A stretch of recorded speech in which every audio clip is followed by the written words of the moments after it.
March when hockey halted. Obviously, there was a little bit left in the season. Had a much clearer idea, I think, compared to maybe the NBA in terms of where teams what teams are going to go to the playoffs. Right. And then, of course, COVID hit and it halted, and the passion was definitely there to finish this off. We wanted to finish the playoffs. There was anticipation that as we got to summer, the NHL playoffs would happen. Yep. And they made a plan. It's working. I think it is. The great idea, and I really support this idea, Dave, was rather than just cut off and just do the 16 teams at the time of the halt, they decided to take it up to 24 teams. Yep. And basically do an extra level of qualification and give the top 4 seeds basically a bye. They'll do a round robin for seeding. Those top 4 seeds. Right.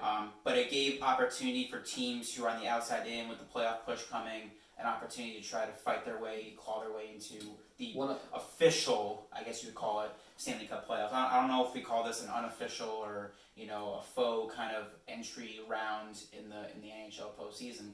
But nevertheless, there's 24 teams. 16 teams in this opening round, best of 5. I think that's appropriate to do a best of 5 instead of a full 7-game series. Yep. Given that some of these teams were, obviously off, not practicing, don't want to wear them out through 5 rounds. Right. Of 7-game series. That's a lot of games in a short span. Yep. Us being Ranger fans, we did watch the exhibition on Thursday. I was shocked that they allowed. I didn't know if they were going to allow fights or not, and then the fight between Lemieux broke out. And he's another thing too. He's suspended for the first 2 games. Oh, really? Yeah. He can't play today or tomorrow.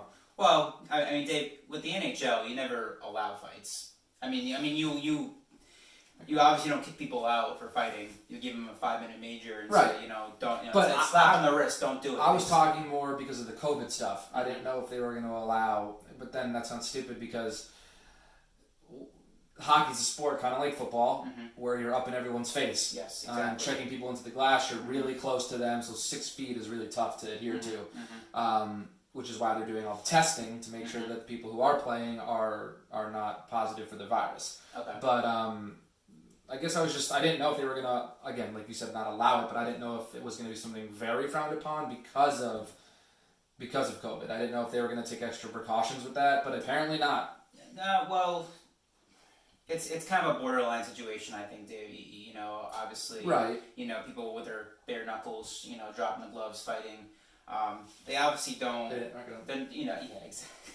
But they're not going to come out and say we're not gonna, we're gonna put a hard stance on fighting because I think the minute you put a hard stance on that, now you're really changing the dynamic of everything. It really is. And I agree. And like I said, I wasn't mad. Yeah. I was just a little surprised. One of the things about NHL, and this is why I love NHL, is that I make the argument that there's no more adrenaline. Maybe football might be the only one I can think of, but there's no sport with more adrenaline than hockey. Yeah. Particularly when you're playing at the contact level. Yep. When you're really, you're not trying to hurt people out there, but you're not going to give an inch out there. Right. And to be that way, you have to be willing to be physical. Get in under people. And obviously, when you have that style of play, you're gonna definitely, the adrenaline's gonna rise, you're gonna get some people angry, and that is what fights do. That's how these fights break out. They break out from the rise of adrenaline. Yep. And absolutely. If there's any that to me, it's a good sign that there was a fight. And the way I mean it, Dave, is that it shows you that these players are not coming back and saying, oh, whatever, this is whatever, it's a waste. Yeah. No, there's unfinished business for 24 teams right now to get this prize of Stanley Cup. Right. And seeing that fight, obviously they kind of treat it like a preseason game a little bit, in a way, but you can tell that they're not just there just to pick up a paycheck or just to say we did something. They see the value in taking this tournament seriously. And obviously we'll get into baseball later in terms of what if COVID came back in the league, and that could definitely put some damper on things. But for now, we're going under the assumption that this league is going to go the whole way. We're going to get it's going to be a little more accelerated, I think, than the typical 2-month NHL playoffs. Obviously the extra round, but we will get a winner. So with that said, I guess the question, Dave, is who do you got? Is there somebody that that you're thinking of? And I guess the bigger question is that, was there a team that you were favoring back in March before COVID, and has that changed now that we're in July with this revamped system? That's a tricky one, but at the same time very easy, because I think, without overanalyzing it, yes, I did have a team that I liked going in, but I mean, it's tough, because the team I thought that was going to potentially win it all and really and or make a lot of noise in the playoffs, outside of the core couple that have had miraculous kind of seasons, I really thought a team like the Flyers were making a That's an interesting team. they were making a ton of noise down the stretch. Yeah. They gave the Rangers runs for their money every time we played them. Lane Vigneault was there, and former Ranger coach, and that definitely got some juices going.